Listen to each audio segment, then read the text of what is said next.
to you live from what they call a forgotten temple.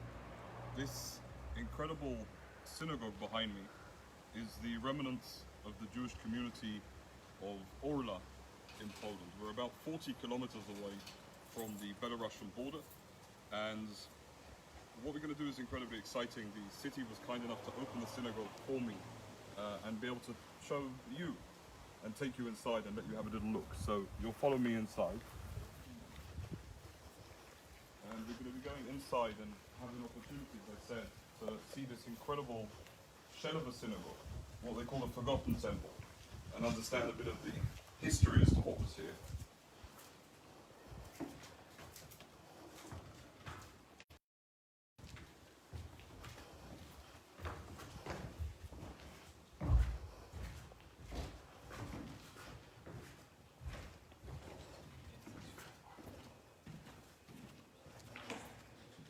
So as you can see, we're inside the shell of an empty synagogue.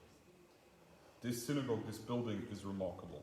It's one of the most impressive and honestly awe-inspiring places I've been.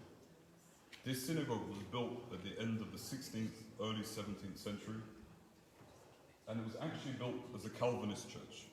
Calvinist is a kind of Protestant, and the story is that Princess Regisville, who was a princess in this region, offered the church, Calvinist herself, offered the church to the Jewish community for 10 groszy. 10 groszy today is not a lot of money, back then it was. And the Jewish community were able to gather all the money together in 1 hour, and they bought this remarkable building. Orla, this small town that I'm in, was 70% Jewish before the war. In 1941, it only had 2,000 Jewish inhabitants. But what a remarkable and beautiful synagogue they had. And the reason that this building remained is in itself also interesting and important as well. Most synagogues in this region were wooden. They were synagogues that were built out of wood, and therefore during the war it was easy for the Germans to just destroy them, to set them alight and cancel that memory. But this building, one of the most impressive in this entire area, was kept as a result of the fact that the German Nazis used this as a storage and warehouse. The same happened, you'll see in synagogues in Krakow, for example, where two of the synagogues were used as a storage. But the Jewish community here, as I said before, was not a big Jewish community. Just under 2,000 members, it was a synagogue without a lot of money, and they had difficult times before the war. And in 1938, a fire ravaged this town. And according to the historians in this area, it was the Polish government at the time who stepped up and gave money for the restoration of the synagogue back then. And the synagogue was used and kept being used all the way up to the war, where sadly the entire Jewish community were taken to Treblinka, the German Nazi death camp, and murdered. But this synagogue remained as a testament and as a place that locals are able to visit. And as you can see, they do. Locals visit here. They learn about local Jewish heritage and history. You can even see here some of the tombstones, some of the matzevot that were taken and repurposed from the Jewish cemetery, brought back and used and shown here. There's stories here of Józef Izbucki, a Polish Jewish soldier. From here in Orly in 1944, there are other exhibitions that are used here to show the local Jewish community, to give the local teens and local residents an opportunity to understand what was once in their city. And I think that really this is something that's incredibly important and something that all of us should be grateful for. You see, one of the things that's really quite amazing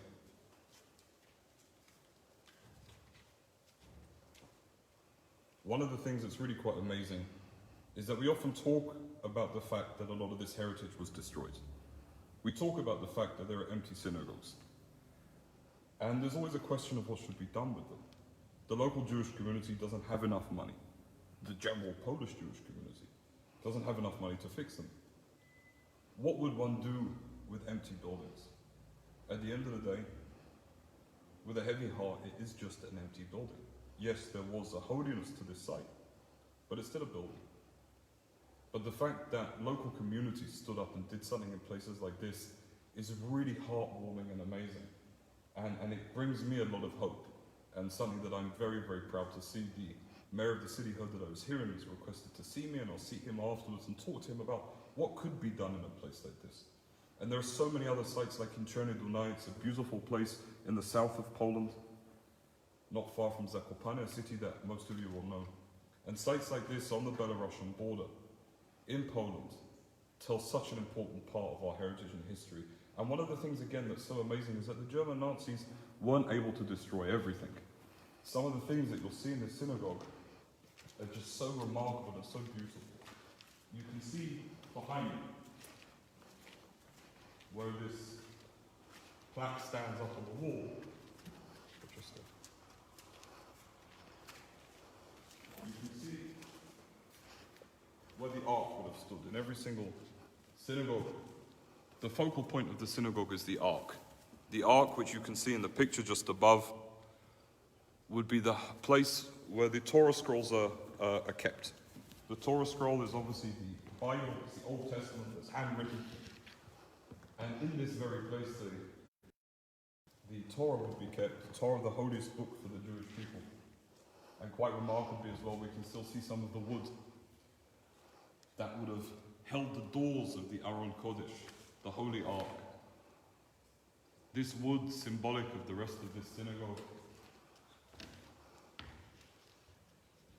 ravaged by fire. But on the other hand, once again, when you look through this difficult site of destruction, there are little things that we can still see that make this place special. You can see how beautiful this place must have been with the paintings on the walls. Something so unique and different. If you look at the back over here,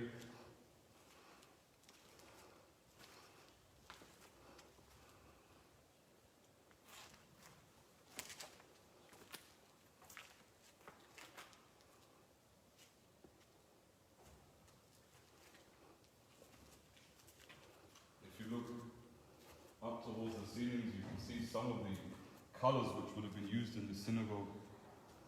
You can see the deer with the eagle above it, Ratzketzvi, running as a deer, and the other symbols that would have once stood in a synagogue like this. And it really is a remarkable opportunity, even through the rubble and desecration, to step back in time, to look back into the past and to understand what once was in a place like this. Again, sadly, the entire community no longer exists. From a city that once had over 70% Jews, there's none left today. But what we have are sites like these. And it is important to visit them when we can. Obviously with COVID and travel and the difficulty, it's left to people like me who are here in Poland to visit these sites and to make sure that we do all we can together to enable places like this to last for as long as we can. Now the other thing that you'll find interesting is just under that deer, you'll see a slight opening. That would be the opening for the women's section.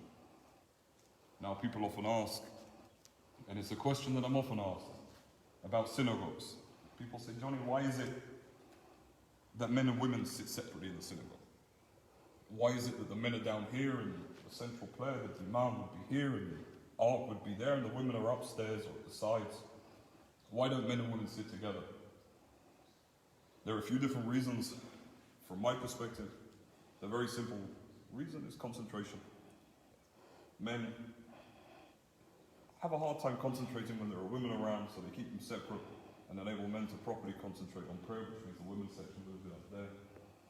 And once again, what an amazing opportunity this is to step back in time, to visit what they call a forgotten temple, the great grand synagogue of Orla, a synagogue that once stood at the focal point of the prayers of not just the Jewish community of Orla, but people would come here from all around, from Bielsk Podlaski, which is just 10 kilometers away. Jews would travel here on the high holidays to be praying in this grand synagogue. And just the echo of my voice, I can imagine the prayers of the cantor and the entire Jewish community standing together. It's also quite remarkable that I'm here today on Rosh Chodesh Elul, the beginning of the month, the Jewish month of Elul, the month where we have Rosh Hashanah and Yom Kippur, the Day of Atonement, the days where we come together as a Jewish community and as individuals to pray for the Jewish New Year.